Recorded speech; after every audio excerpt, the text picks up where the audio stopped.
Merci beaucoup, Monsieur le Président de séance. Je remercie tout d'abord le comité d'organisation de nous avoir conviés à cet échange très important sur les déficits immunitaires primitifs. C'est un rendez-vous très important pour tous les praticiens qui œuvrent dans ce champ. Notre intervention va porter sur le déficit immunitaire en stade 1 chez un enfant qui est atteint de BCG et de pneumonie à COVID-19. Cet enfant, c'est notre premier cas subsaharien de MSMD.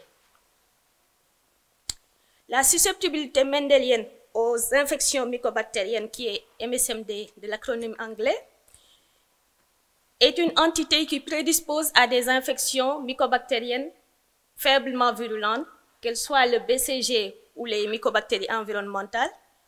Et il existe environ une vingtaine de gènes qui sont impliqués et toute mutation dans ces gènes va entraîner un défaut dans la production ou la réponse à l'interféron gamma. Parmi ces gènes, il y a le STAT 1 qui fait partie de la grande famille des STAT et qui a un rôle très important dans la voie de l'interféron gamma et ce rôle a été clairement défini. Les mutations au niveau du STAT 1 vont entraîner 4 types de déficiences. Et parmi ces déficiences, il y a la déficience autosomique récessive partielle du stade 1. Cette pathologie va entraîner une diminution de l'expression du stade 1, entraînant des sévérités qui sont moindres par rapport au déficit complet. Donc, les symptômes pour le déficit partiel en stade 1 sont moins importants comparés au déficit complet en stade 1. Alors, le cas que nous allons vous présenter aujourd'hui est un nourrisson de 5 mois de sexe féminin qui est issu de parents consanguins au second degré et elle est la dernière d'une fratrie de 3. Elle est sans antécédents périnataux particuliers, il n'y a pas d'histoire d'immunodéficience primitive dans la famille et il n'y a pas non plus de cas similaires dans la famille. Elle a été vaccinée à l'hépatite B et contre la tuberculose. Et n'a jamais reçu de vaccin contre la COVID. Peu de semaines après sa vaccination au BCG, elle a développé une BCG périaxillaire gauche accompagnée d'une rhinite séreuse. À la biopsie cutanée, on avait un granulome tuberculoïde qui était compatible à une tuberculose cutanée. La radiographie a montré une pneumopathie interstitielle bilatérale et le test du gène expert pour le Mycobacterium tuberculosis est revenu négatif. Au niveau des tests sanguins de routine, on avait une absence de déficit pour les éléments figurés du sang et il n'y avait pas non plus de déficit au niveau humoral. Par contre, on avait une élévation de la CRP qui était compatible à une réaction inflammatoire. Cette patiente a été traitée aux antituberculeux pendant 2 mois et 6 mois pour la première et pour la seconde phase respectivement. Et durant son suivi, au cours de la pandémie COVID-19, cette patiente a développé et a été admise en service de réanimation suite à une détresse respiratoire aiguë. Le scanner thoracique avait montré une pneumopathie bilatérale interstitielle. Cependant, la PCR pour la COVID-19 était revenue négative. Cette patiente a été traitée, prise en charge avec une oxygénothérapie, une vitaminothérapie et un régime hypercalorique.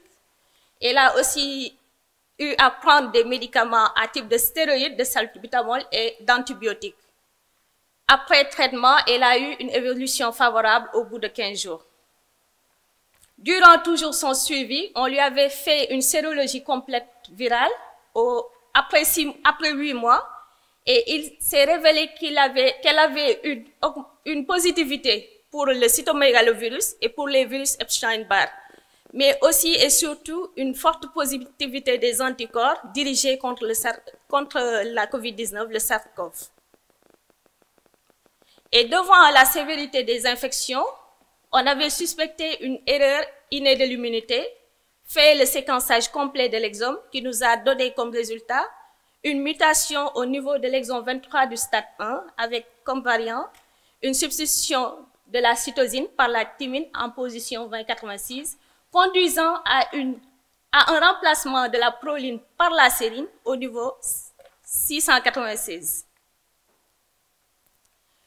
Après le séquençage entier de l'exome, on a procédé à une confirmation par séquençage sanguin qui nous a montré une homozygosie pour notre patient index, alors que les autres membres de sa famille étaient hétérozygotes pour ce même variant.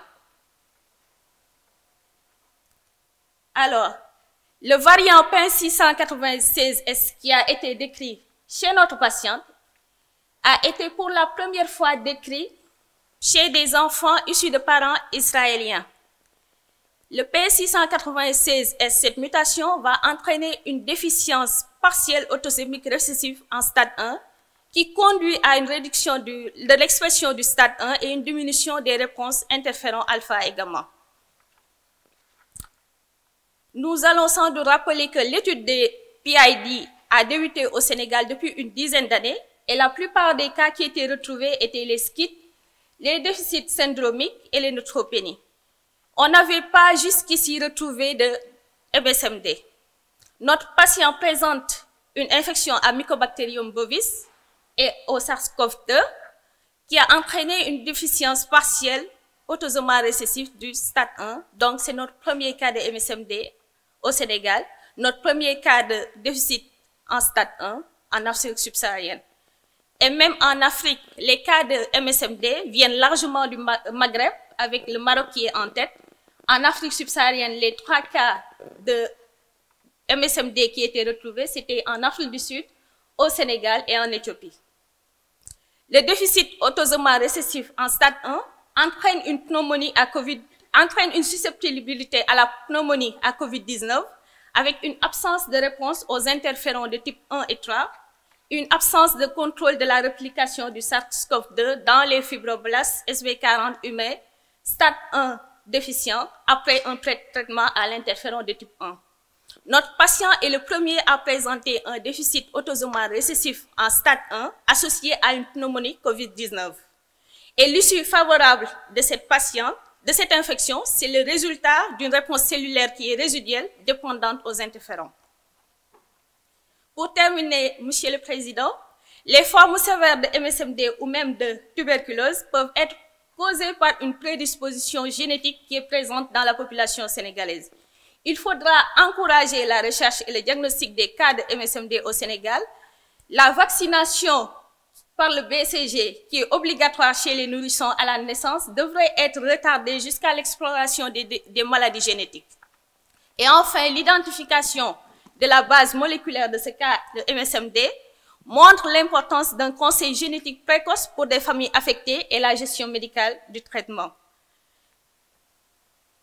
Je voudrais surtout remercier l'Institut de recherche en santé, qui est l'IRSF, qui est mon laboratoire d'accueil.